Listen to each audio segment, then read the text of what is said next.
The recycled air of Outpost French 14 tasted of metal and old dreams. Kent Holliday took a long drag from his synthetic cigar, letting the familiar bitterness flood his mouth.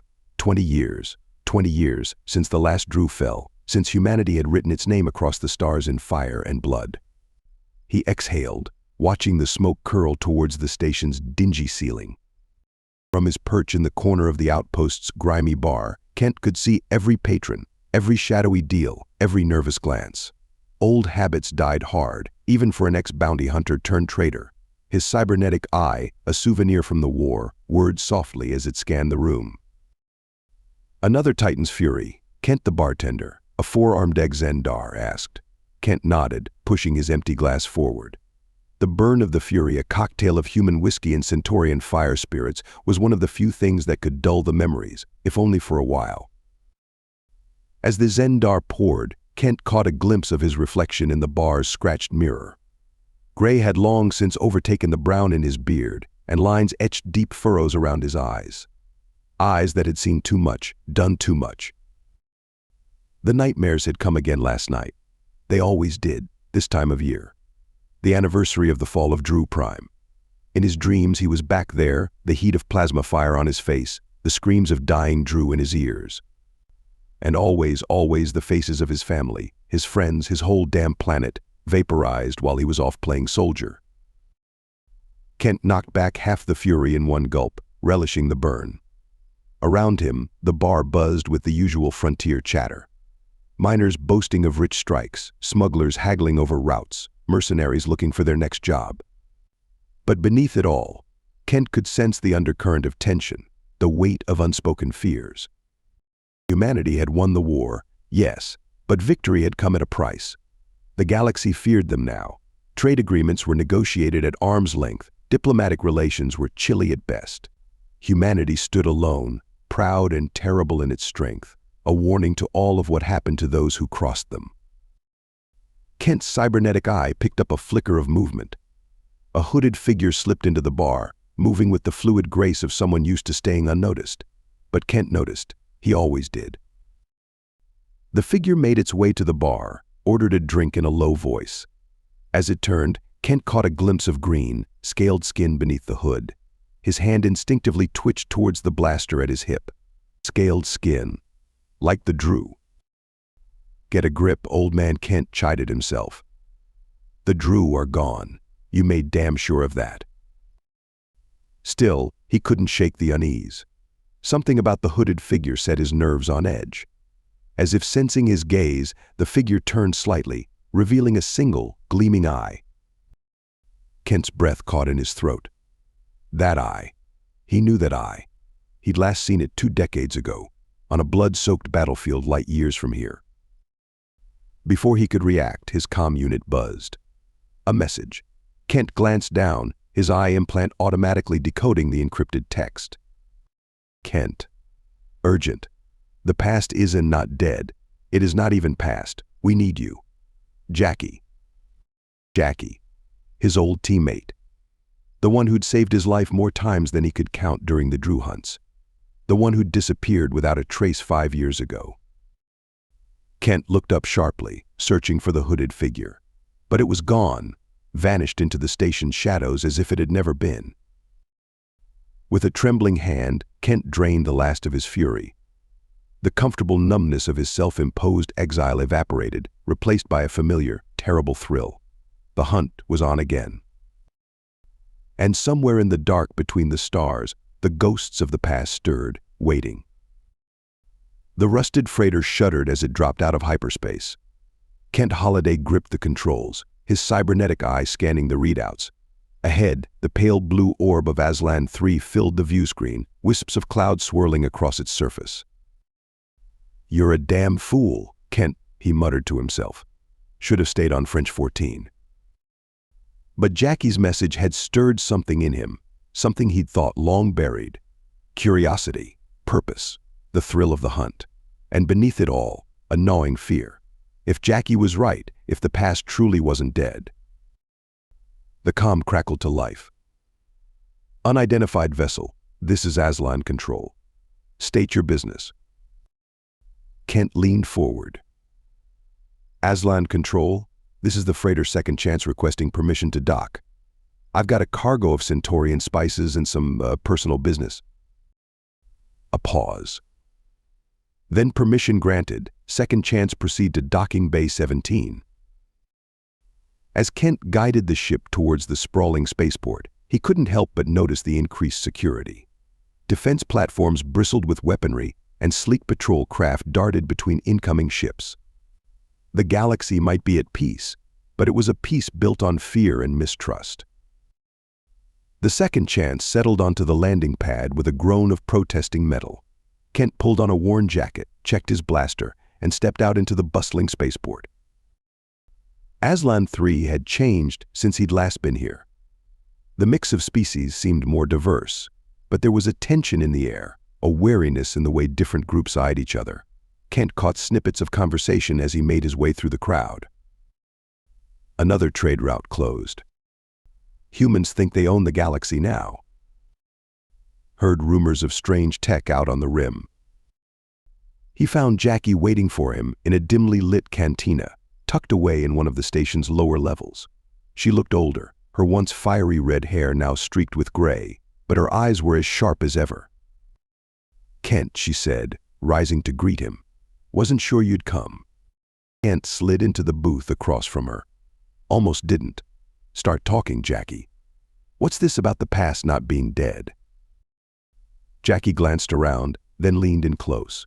"It's happening, Kent. What we always feared. The aliens are uniting against us." Kent frowned. "That's nothing new. Humanity's been isolated since the war." "This is different," Jackie insisted. "It's not just political. There's a movement growing, spreading through the outer systems. They call themselves the Droo Resurgence." Kent felt a chill run down his spine. "Impossible. We wiped them out. Every last one." Jackie shook her head. "That's what we thought. But there have been sightings, Kent. Droo technology appearing in remote systems. Weapons, ships, things we thought we'd destroyed." "Could be scavengers," Kent argued. "Plenty of vultures picked over the battlefields after the war." "It's more than that." Jackie pulled out a data chip, slid it across the table. 3 weeks ago, a human colony on the rim was attacked. The survivors, Kent, they swear it was the Droo, or something like them. Kent stared at the chip, his mind racing. It was impossible. They'd been thorough, brutally so. The extinction of the Droo had been total, absolute. Hadn't it? "Oh. Why come to me?" he asked. "I left that life behind. I'm just a trader now." Jackie's eyes bored into him. "Because you were the best, Kent. Because you know the Droo better than anyone. And because if this is real, if they're somehow coming back, we're going to need the old Kent Holiday, the one they used to call the Droo's Doom." Kent closed his eyes, memories flooding back. The hunts, the kills, the nightmares that followed. "I can't go back to that," he whispered. "You might not have a choice," Jackie replied softly. "None of us will if this spreads. The galaxy's a powder keg, Kent. One spark, and we'll have a war that'll make the last one look like a bar fight." Kent's hand closed around the data chip. He thought of the hooded figure in the bar on French 14, of the fear he'd sensed beneath the surface of Aslan 3. "All right," he said finally. "I'll look into it. But I'm not making any promises." Jackie nodded, relief visible on her face. "That's all I ask. There's a ship leaving for the outer rim in 2 hours. I've got us passage." As they rose to leave, Kent caught a glimpse of movement in the shadows behind them. His cybernetic eye zoomed in, catching a flash of scaled scale and a gleaming, alien eye. The outer rim greeted them with a hail of laser fire. Evasive maneuvers, Kent barked, his hands flying over the controls of their battered scout ship. Beside him, Jackie grimaced as she returned fire, their vessel's outdated weapons barely scratching the sleek pirate craft pursuing them. "Some things never change out here," Jackie muttered, lining up another shot. Kent grunted in agreement, executing a tight barrel roll to avoid a cluster of plasma torpedoes. The outer rim had always been wild, but in the years since the Droo War, It had become a haven for those who feared or resented humanity's newfound dominance. A lucky shot from Jackie clipped the pirate ship's engines, sending it spiraling away. Kent didn't wait to see if it would recover, punching the ship into hyperdrive. Stars blurred around them as they escaped into the safety of faster-than-light travel. As the adrenaline faded, Kent turned to study their ragtag crew. Besides himself and Jackie, they'd picked up 3 others in their search for answers. Zix, a Kuldorian data specialist with feathers instead of hair, whose species had been neutral during the Droo War. They sat hunched over a console, sifting through encrypted transmissions. Madison, a young human colonist from the Outer Rim, her face set in a permanent scowl. She'd lost her entire family to the alleged Droo attack Jackie had mentioned. And Vrak, a hulking Tauran warrior, his 4 arms capable of operating multiple ship systems simultaneously. The Taurans had fought alongside humanity against the Droo, one of the few species to do so. An unlikely band united by a mission that grew more ominous with each passing day. "What's our next move?" Madison asked, her voice tight with barely contained anger. Kent pulled up a star chart.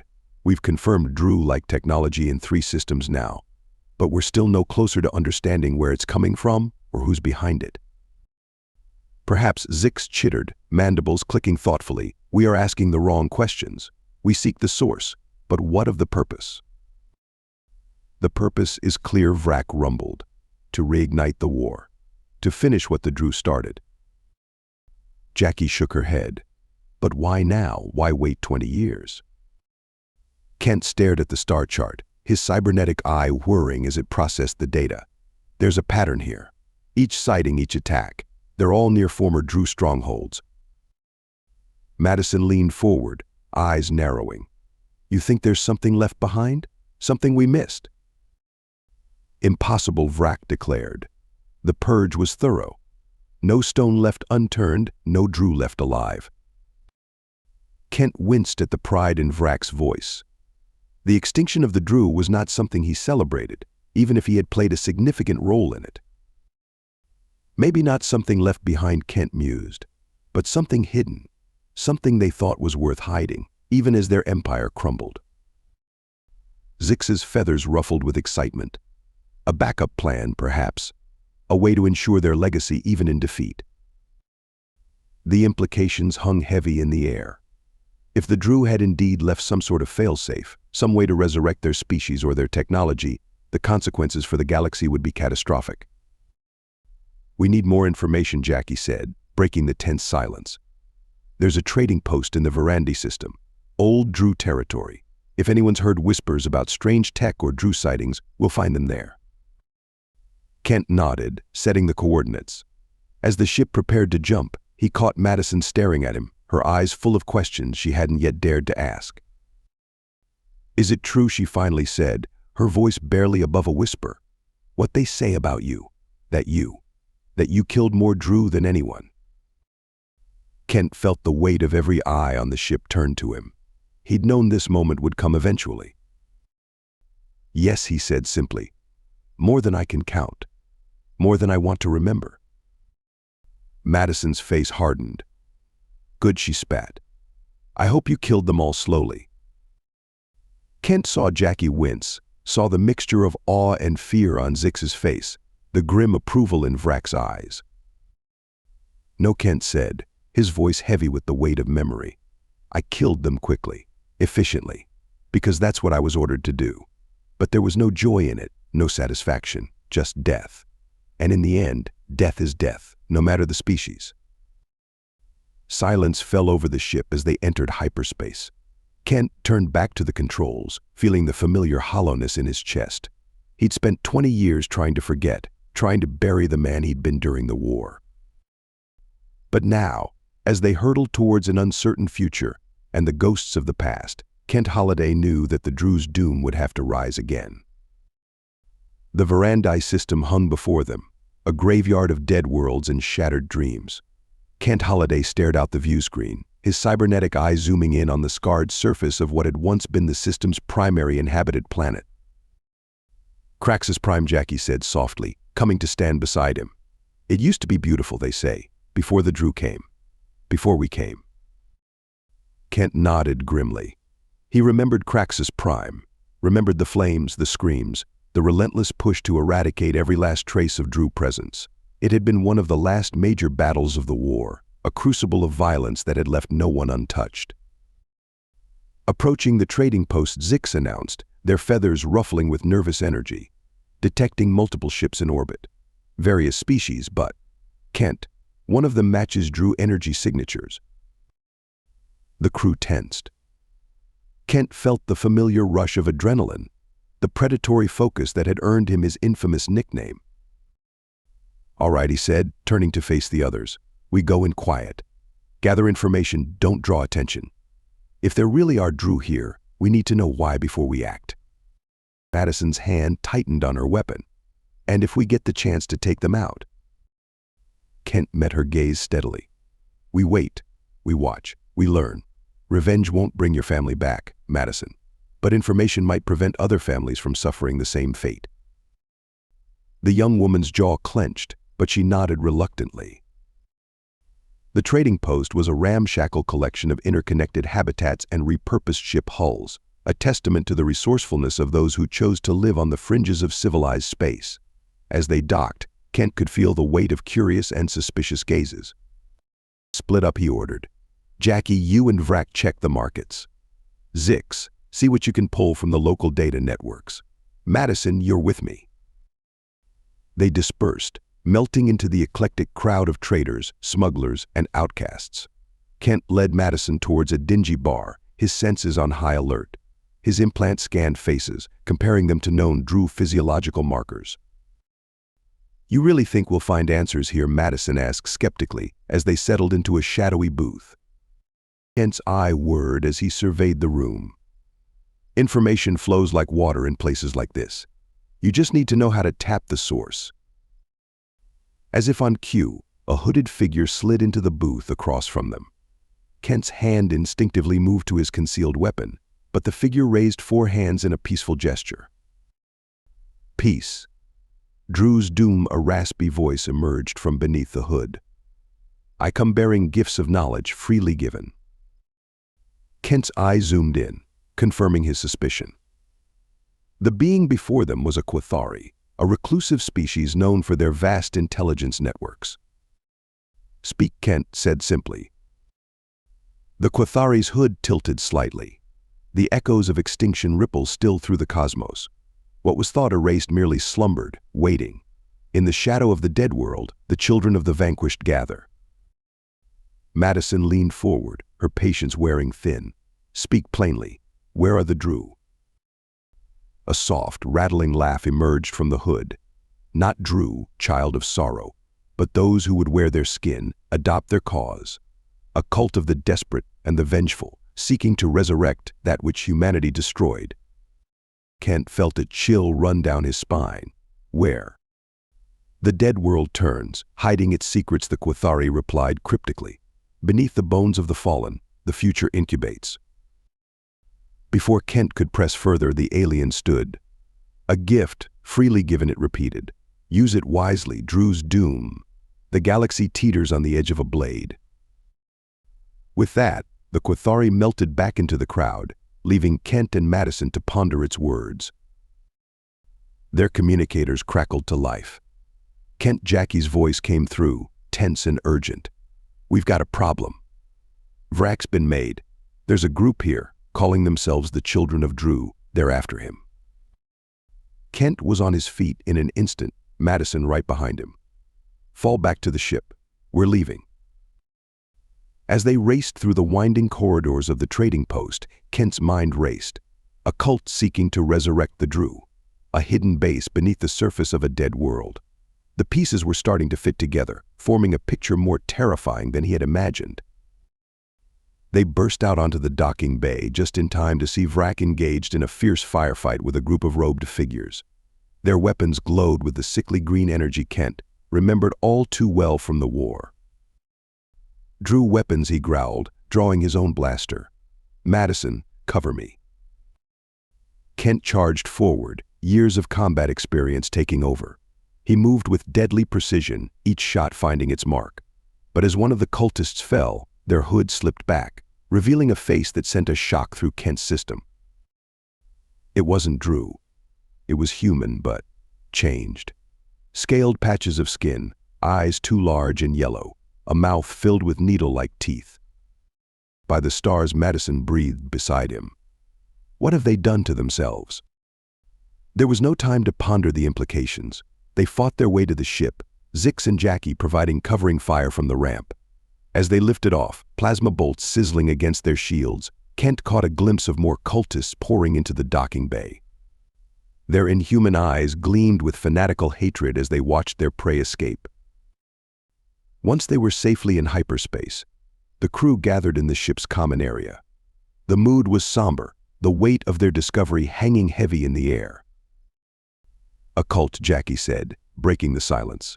"A cult of humans trying to—" "What?" "Become Droo." Zix's feathers were fully puffed out, a sign of extreme agitation. "The data I accessed. There were references to genetic manipulation, to a great resurrection. They believe they can bring the Droo back, Kent. Not just their technology, but the species itself." Kent closed his eyes, feeling the familiar weight of responsibility settling onto his shoulders.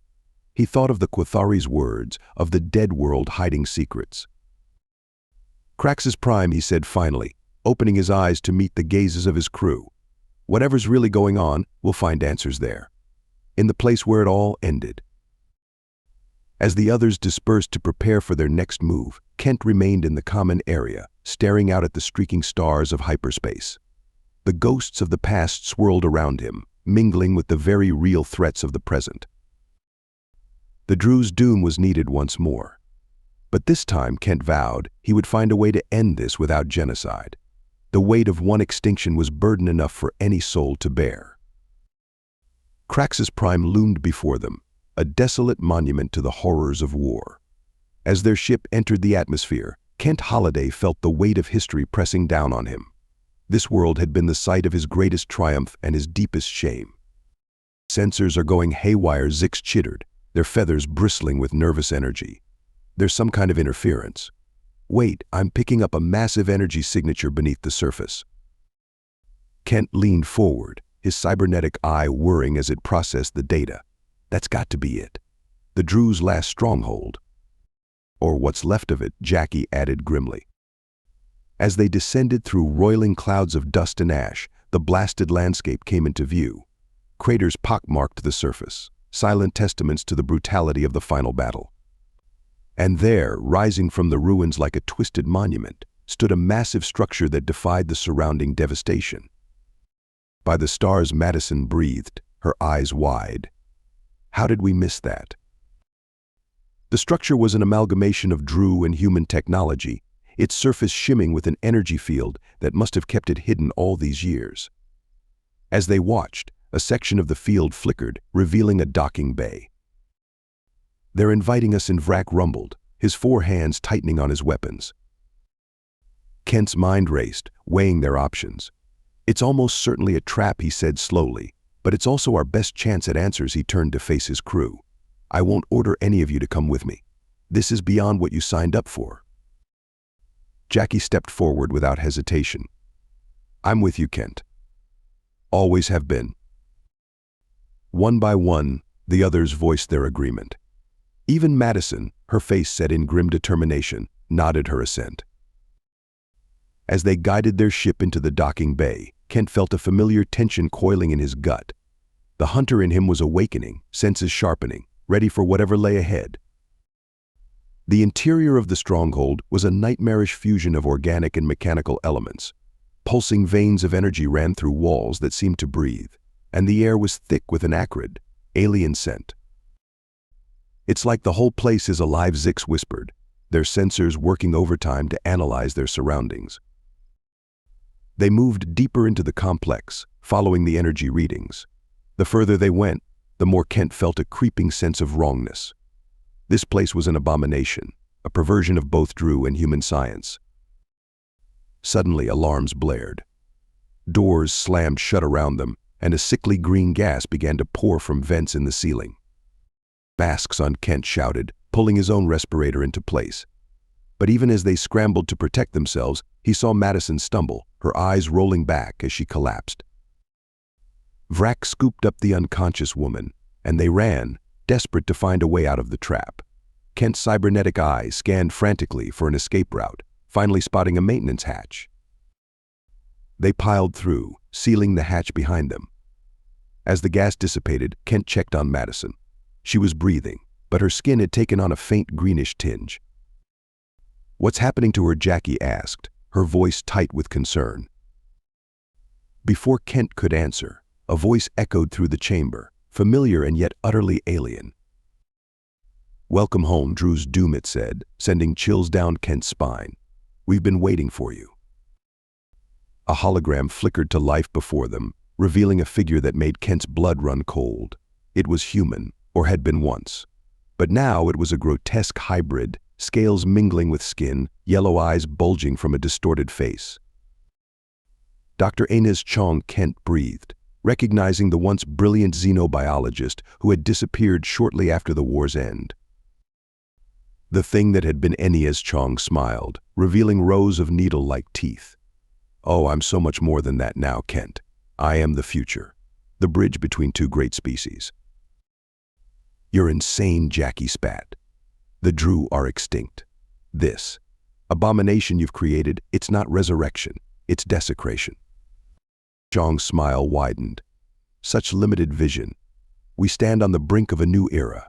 Humanity and Droo combined into something greater than either could be alone. And you, Kent Holliday, will be the key to our ascension." Kent's mind reeled. "Me?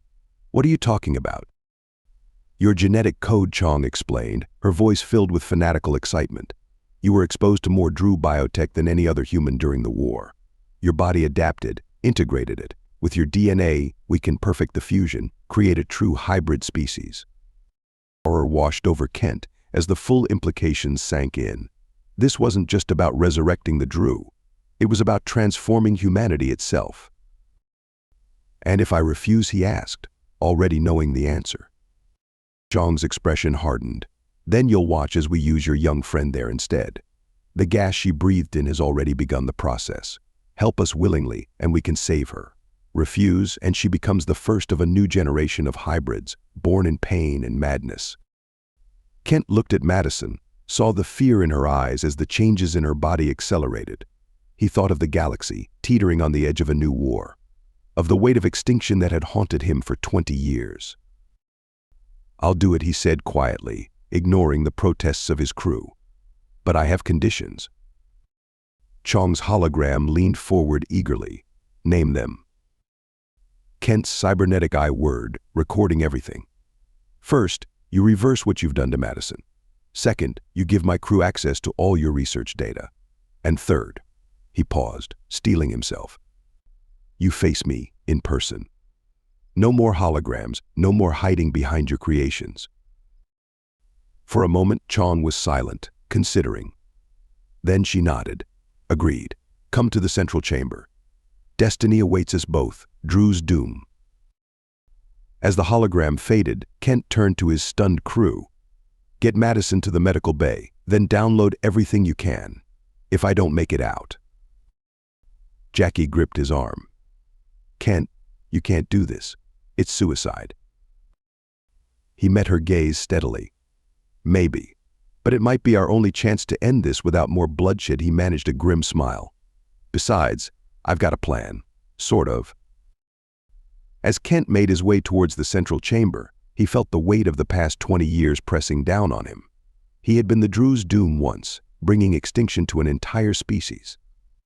Now, he walked willingly into the lair of those who would resurrect that species, gambling everything on one desperate plan. The central chamber of the Droo stronghold pulsed with an otherworldly energy. Kent Holliday stepped through the threshold, his cybernetic eye scanning the bizarre machinery that lined the walls. At the center stood a figure that made his breath catch in his throat. Dr. Inez Chong, or what was left of her, turned to face him. Her transformation was even more grotesque in person, a nightmarish fusion of human and Droo physiologies. "Welcome, Kent," she said, her voice a discordant mixture of human speech and Droo harmonics. "Are you ready to usher in a new era for our species?" Kent's hand tightened on his concealed weapon. Just one question first, Doc. Why? Why go to all this trouble to bring back a species that nearly destroyed us all? Chong's alien eyes glimmered with fanatical fervor. Because extinction is a crime against the universe itself. The Droo were a magnificent species, Kent. Their technology, their biology, it was centuries ahead of our own. By combining our strengths, we can create something truly transcendent. At what cost? Kent challenged. How many have you already sacrificed for this transcendence? A look of genuine regret flashed across Chong's distorted features. There were setbacks, but the potential benefits far outweigh. The lives lost, Kent interrupted, his voice hard. The people twisted into abominations? The risk of reigniting a war that nearly destroyed the galaxy. Chong's expression hardened. Sometimes, progress demands sacrifice. You of all people should understand that, Droo's doom. The words hit Kent like a physical blow. Images flashed through his mind, burning worlds, screaming civilians, the weight of an entire species' extinction on his conscience. You're right, he said softly. I do understand. That's why I can't let you do this. In one fluid motion, Kent drew his weapon. But before he could fire, tendrils of energy erupted from the machinery around them, enveloping him in a paralyzing field. Chong approached, a syringe filled with sickly green fluid in her hand. I had hoped you would see reason, Kent. But don't worry. Soon you'll understand. You'll be the bridge between our species, the first of a new perfect race. As she reached for him, alarms suddenly blared throughout the facility. Chong's head snapped up, her eyes widening in shock. No, she hissed. It's too soon. The process isn't ready. The chamber shuddered, and Kent felt the paralyzing field weaken. With a surge of effort, he broke free, knocking the syringe from Chong's hand.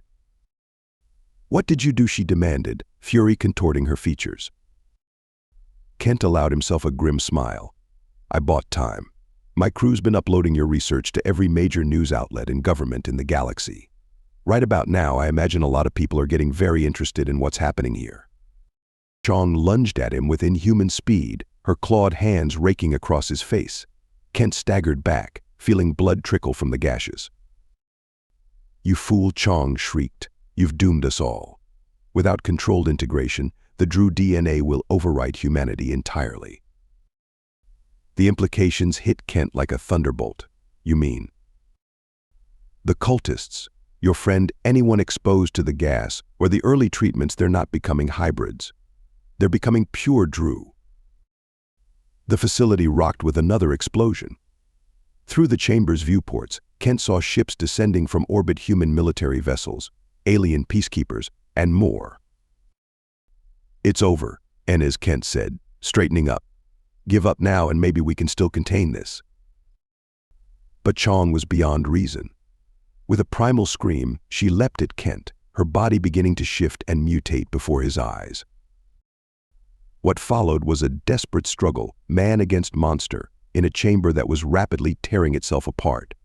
Kent fought with everything he had, but Chong's mutated form was incredibly strong. Just as Chong pinned Kent to the ground, her jaws opening to reveal rows of needle-like teeth, a familiar voice rang out. Get away from him, you bitch. Jackie's shot caught Chong square in the back, sending her reeling. Kent scrambled away as his old friend emptied her weapon into the creature that had once been Inez Chong. As Chong collapsed, her body still writhing with uncontrolled mutations, Kent turned to Jackie. The others. Safe, she replied. Madison's stabilized and we've got a ship waiting.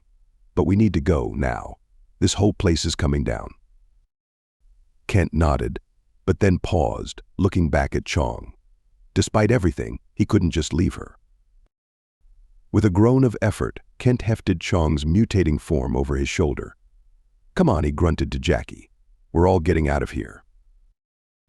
They raced through collapsing corridors, dodging falling debris and fleeing cultists.